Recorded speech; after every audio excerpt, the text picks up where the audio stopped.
Is South Africa on your travel list? Well, from stunning hikes to iconic wildlife to incredible food and vibrant culture, this country has it all. I spent an unforgettable time traveling here throughout a month, and here I'm going to be sharing everything you need to know to plan your own adventure. So let's dive in to must-sees and hidden gems that make South Africa a dream destination. You may be asking, who's this gal to tell me about South Africa?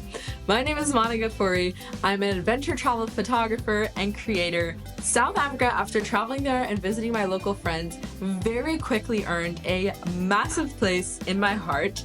And I'm just so excited to walk you through all the different cultural experiences, places to visit, and energy that I just really loved about South Africa. So if you enjoy this video, please consider subscribing, as it really helps support me in creating more travel inspiration like this. So let's go ahead and dive in. So I have all my notes here and I'm so excited to share it with you. So first of all, what makes South Africa special? First is the diverse natural landscapes. So South Africa is one of the most geographically diverse countries in the world. You can experience golden beaches, rugged mountains, dense forests, and sweeping savannas all in one trip, which I thought was so cool. Like, we literally went on a safari one day and then surfing. Iconic. Incredible wildlife. So South Africa is famous for its iconic wildlife. It's one of the best places in the world to see the big five, which is lions, leopards, rhinos, elephants, and buffaloes. I always thought giraffes would be on that list, but they're not. But the giraffes are so majestic and iconic as well. Next is the rich culture and heritage. So South Africa is known as the Rainbow Nation because of its diversity in cultures, languages, and communities. It's a country with 11 official languages, each representing different cultural groups.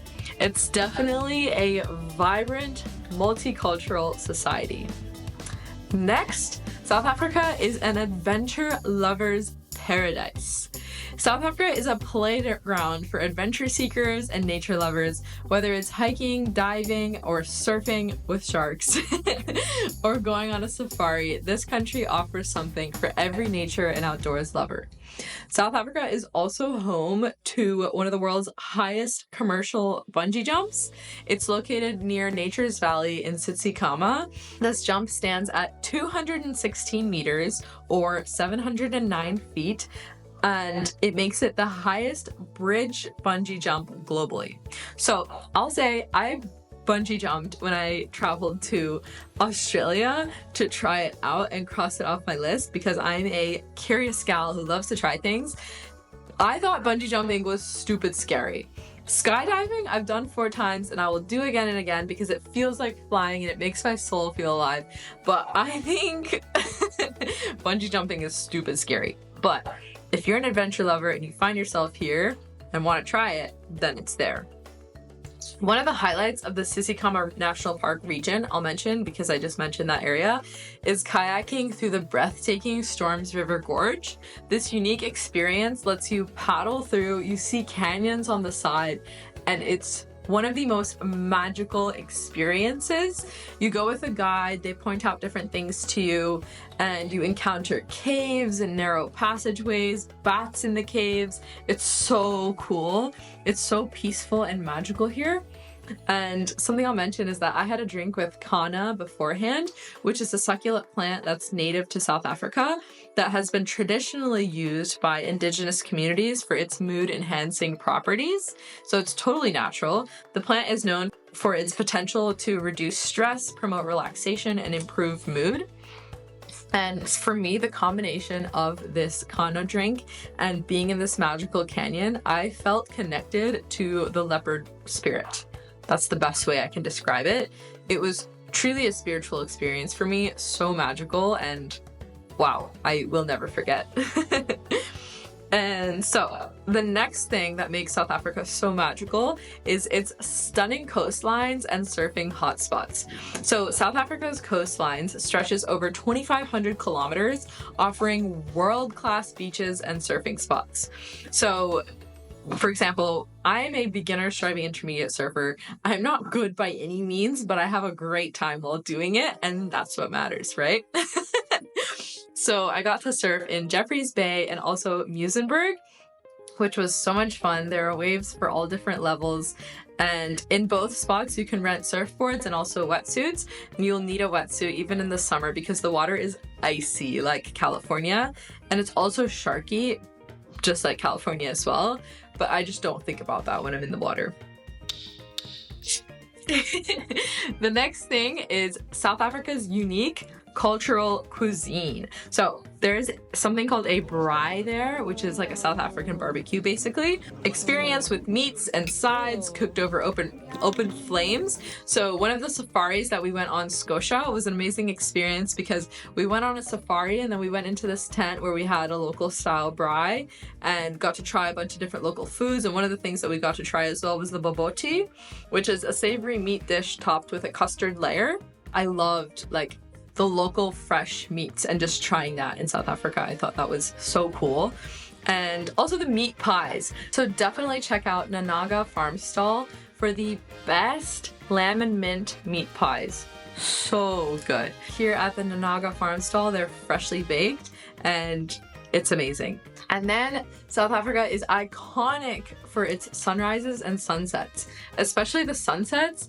When you see a photo of a South African sunset, you know it's a South African sunset because it's just so magical and epic and truly unforgettable. It just feels like the orange in the sky glows different, and when the sun is at the end and it's just about to set, it almost feels like it lasts a little bit longer and it just allows you to savor it.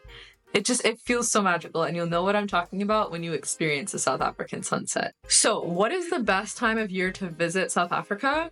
So the best time of year depends on what you're hoping to experience, as the country offers a diverse range of climates and activities throughout the year. I visited in June and I got super lucky with summer-like conditions. The locals told me that Cape Town in the winter typically, which is the flip of the Northern Hemisphere, so the winter there is the summer months for the Northern Hemisphere. So June I went was winter, but it was summer-like conditions, but typically they said it's not like that at all. It's notorious in Cape Town for winds, and the day I was leaving there were huge swells with waves coming into like the side of the city on the sidewalks and everything, and so just beware that the weather can change fast and be unpredictable, or you could get lucky. But as a general outline for wildlife safaris, the best time is from the drier winter months from May to September are ideal for safaris in popular parks like Kruger National Park and Addo Elephant Park, because the cooler, dry weather means that the animals gather around the water sources, and so it makes wildlife easier to spot. The vegetation is also less dense, allowing for clearer views of trying to see animals.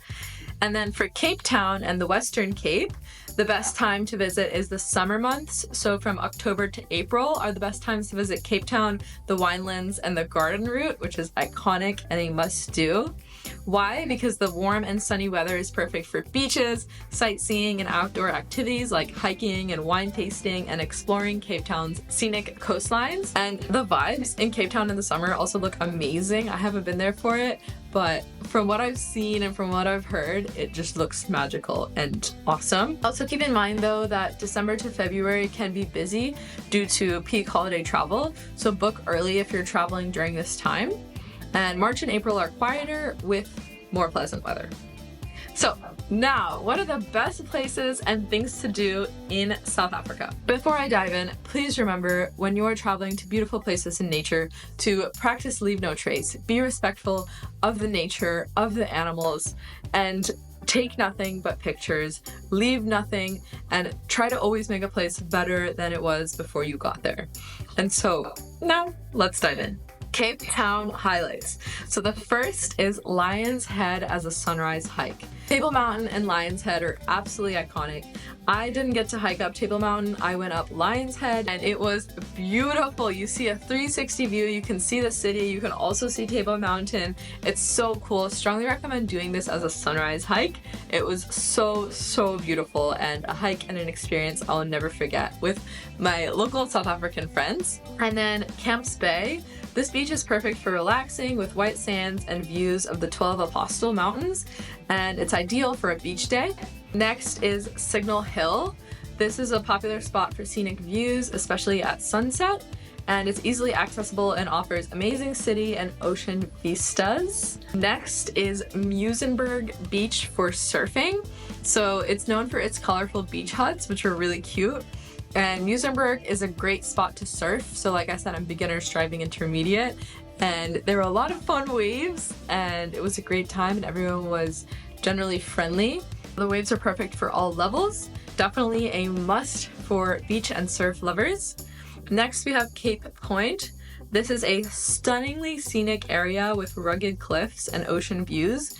It's known as the meeting point of the Atlantic and the Indian Oceans, and it's absolutely breathtaking. Next, we have the Boulders Beach Penguins. So I don't know if you can see here. These are my mom's earrings, and this is also my mom's necklace and my mom's shirt from when she visited Cape Town, separate of me. But they're penguins. So yeah, it's so cute to go to Boulders Beach and observe a colony of penguins. Go at low tide for the best views, and you can see these charming creatures up close, but of course giving them the personal space that they need. And be respectful of the animals and nature here and just go and observe. It's so cute to see them in their natural habitats, and yeah, so cute. And then Misty Cliffs. It's a beautiful scenic coastal area with dramatic cliffs and crashing waves. It's great for a scenic drive or a sunset spot. And then some other South Africa favorites that I liked outside of Cape Town was, like I said, Jeffreys Bay. Famous for surfing, Jeffreys Bay has great waves and a friendly vibe. You can also try to watch a local surf competition here. It was so cool to be able to be there for that week and really get to know like the local South African surf culture. And then there's Kruger National Park. This is the iconic, famous national park for a safari. I hope to go back to South Africa one day. I will, for this safari. And so this is one of Africa's largest game reserves. Kruger offers a classic safari experience with chances to see the big five: lions, leopards, rhinos, elephants, and buffalo. And then we have Scotia, Addo, and Vetpaw safaris. These are the ones that I did, and they were all amazing experiences. So Scotia offers an intimate safari experience. It's more of like a luxury intimate safari, which I thought was so cool. And then Vetpaw focuses on wildlife protection and anti-poaching efforts. And both are great for seeing wildlife up close while supporting conservation. And then there's Addo Elephant Park. So Addo is one of South Africa's most famous wildlife reserves, located in the Eastern Cape near Port Elizabeth and now Gqeberha. So it's known for its large elephant population. The park is a part of the country's diverse conservation efforts, and it offers a unique safari experience. You can basically like drive through with your own car and go on a safari. Fun fact, they apparently have over 600 elephants, and I saw one lonely male elephant, which was funny because the first time my friends and I went to Boulders Beach, like on the side, we also just saw one penguin. And but then it was so cool because we did see two lions like having this magical moment, and that was my first day in South Africa, and it was just a moment I will never forget. It was so cool. But yeah, definitely recommend checking out Addo. And then also there are diving spots. So if you're into diving, there are a lot of cool diving spots. I want to go back and when in the summer or any other time really, if there are good conditions to go diving. There are really cool kelp forests and unique sea creatures that you can see during the dives. Another fun thing to check out when you go to Cape Town is the music scene. I got to go out one night when I was in Cape Town, and it was so much fun. Met one of the musicians, met one of the DJs, and it's just like such good vibes overall. Everyone is just, I feel like it's such a large contrast to my time spent in LA, because it's like everyone knows the culture of LA, but in Cape Town it just felt like good vibes and fun, and people would just wanted to be there and wanted to have a good time and be in the moment. So definitely check that out. And some South African slang that I got to learn while there, which was really fun, is lekker means awesome or great. Lekker, that's lekker. How's it is a common greeting, like, hey, how's it going? So they'll just say like, how's it? And then robot is what they refer to as traffic lights, like, hey, stop at that robot. So yeah, those are some they have like their whole, it's fun. It was so fun learning all the South African slang. And so then safety tips while traveling in South Africa. So I will preface this to say that I was traveling with local friends the entire month that I was there. So I was never alone until the last 2 days. Then during those 2 days, I stayed at a Marriott hotel. And then I walked throughout Cape Town, like multiple miles by myself throughout the city during the day. And then from the hotel, took an Uber to the airport. So I don't know what it's like to travel from place to place throughout Cape Town or throughout South Africa as a solo female, because I didn't do it, just to be honest. But as a rule of thumb, always trust your intuition. Always research the local area before you go. And here are 4 tips. The first one is to stay aware of your surroundings. So keep your belongings close, especially in crowded areas. This is for anywhere that you travel to. If you stick out as a tourist, you will be target. Just be mindful, like don't be walking around with your phone out and stuff like that. You're just like, hey, I'm a tourist, you know? The second one is to avoid isolated areas after dark. So stick to well-populated areas in the evenings, especially in unfamiliar neighborhoods. The next is to use trusted transportation. So stick to official taxis and Ubers. Many visitors also find renting a car helpful for flexibility and safety. And then the last one is to, of course, respect the nature and wildlife. So South Africa has beautiful safaris that are amazing for getting up close to animals. But remember that as cute and cuddly as they look, like one of my dreams is to like cuddle with a lion. Like they are wild animals, you know? And so just be respectful of that and be mindful of that. Mother Nature always has a way of reminding us who's in charge. And then lastly, packing essentials for a South African adventure. I would say layers and light jackets. The weather changes very quickly. It can be pretty unpredictable, especially in Cape Town from what I've heard. So always have a light jacket and a warm layer for cooler evenings. And then sun protection. The sun can be strong, especially in the summer. And then comfortable walking shoes. I basically rotated between, I had Teva sandals and Teva hiking boots, and then one pair of like white sneakers, and I just rotated between the 3 of those actually. And then surfing or beach gear and insect repellent. I didn't end up using any insect repellent at all. I did go in the winter though, and so yeah, I got super lucky with great weather, and so I didn't have a need for anything like that. So in conclusion, South Africa is an incredible country with magical beauty and amazing energy and vibrant culture, and it really opened my eyes to exploring a whole different world, connecting with nature, connecting with the local people. Like I said, it will always live on in my heart. I'm so grateful for the travel experiences that I had there, and I will definitely be going back again in the future. So if you've been to South Africa, or if you are planning to travel to South Africa, comment down below if you have any questions. I'm so excited for you. And yeah, my name is Mahna Ghafori. Thank you so much for watching. If you found this helpful, be sure to click yeah. Be sure to click subscribe, and blessings. Thank you for being here. Bye.